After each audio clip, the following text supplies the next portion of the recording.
While there are many technical aspects to compound movements, the most technical, in my opinion, is the deadlift. So for those of you who struggle with the deadlift, I'm here to bring you my simple deadlift tutorial. The main points I'll be covering today are stance, grip width and style, breathing and bracing, pulling the slack out of the bar, glutes and hamstrings, and lockout.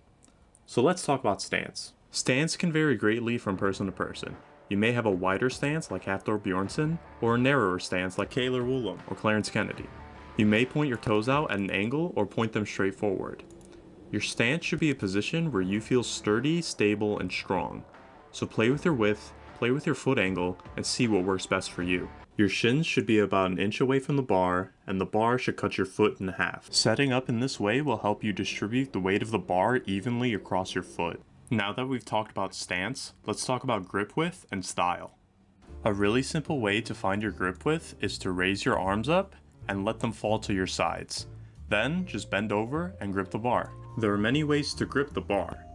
You can grip double overhand, you can try a mixed grip, or even a hook grip, where you use your fingers to wrap your thumb.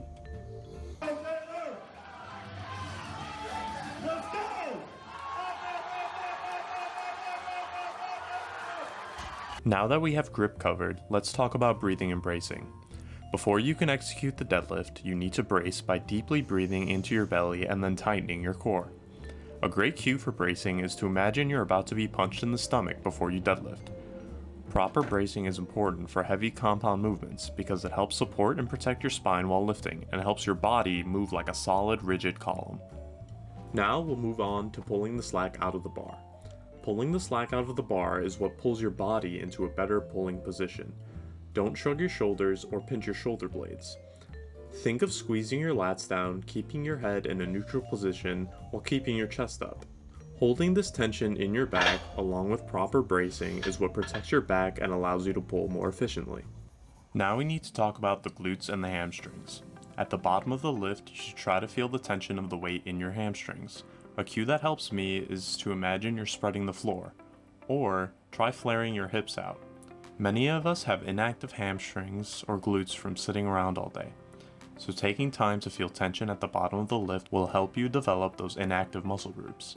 Also try exercises like glute bridges, Romanian deadlifts, and Nordic hamstring curls to further develop those weak spots. Once you feel tension in the hamstrings, while maintaining tension in the back and keeping a tightly braced core, press the weight up with your legs while pulling the bar as close to your body as you can. And finally, the lockout. Lockout is something many people miss simply because of lack of glute development and overuse of the back.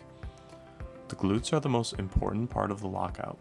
Think of pushing through with your glutes as opposed to just pulling with your back. I hope you've learned something from this simple deadlift tutorial. I will likely post more about the nuances of deadlifting in the future, but for now, that's it. If you enjoyed, make sure to like and subscribe. Thanks for watching.